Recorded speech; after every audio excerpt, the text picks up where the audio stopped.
আজ বুধবার দুপুরে রানাঘাট কেন্দ্রের সাংসদ জগন্নাথ সরকার নবদ্বীপে আসলেন নতুন আয়ুষ হাসপাতাল নির্মাণ পরিদর্শন করতে।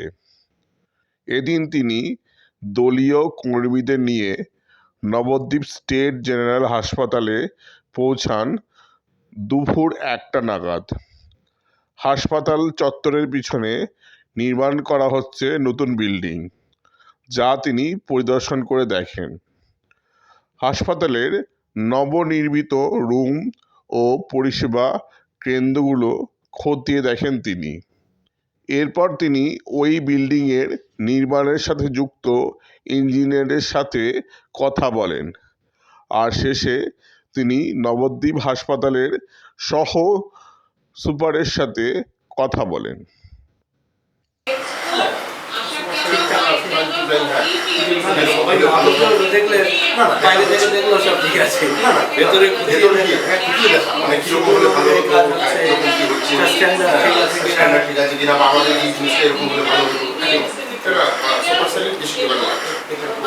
হিসেবে স্যাংশন হয়েছিল, পরবর্তীকালে কি হবে জানি না, আপনি বলতে পারবেন। সাংসদ হিসেবে আপনি পরিদর্শন করলেন, কোনো রকম দায়িত্বপ্রাপ্ত আধিকারিকের দেখা পেলেন না, কি বলেন?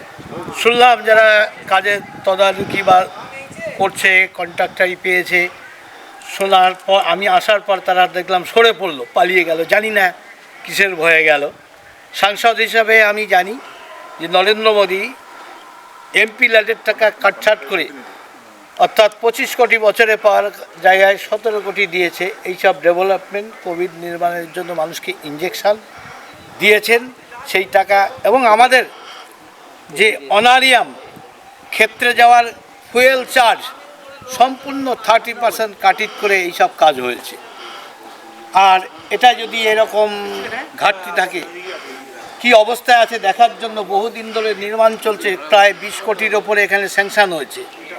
সেই কেন্দ্রীয় প্রকল্প আমরা দেখছি বড্ড বেমানান রং, বাংলার মানুষের কাছে নীল সাদা রং রাঙিয়ে দেওয়া হয়েছে। এটা সম্পূর্ণ কেন্দ্রীয় প্রকল্পের ব্যাপার। তাই দেখতে এসেও যারা কাজের তত্ত্বাবধানে বা কাজ করার দায়িত্ব বরাদ পেয়েছে তাদেরও কেউ পেলাম না।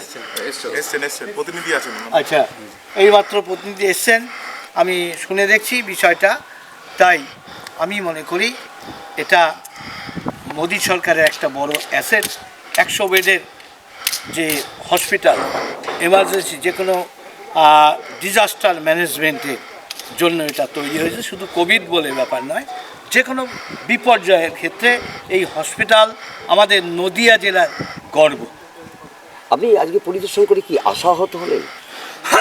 আশাহত এখনই বলতে পারবো না, দেখি খতিয়ে দেখতে হবে। আবার এখানে আমি নিজে অক্সিজেন উৎপাদক মেশিন আমি 2টি দিয়েছি এখানে, করোনার সময়ের পরপরই দিয়েছি, যখন অক্সিজেনের অভাব ছিল, অক্সিজেনের অভাবে মানুষ মারা যাচ্ছিল, তখন আমি এমপি ল্যাডের টাকায় এখানে 2টি অক্সিজেন উৎপাদক মেশিনও ব্যবস্থা করি।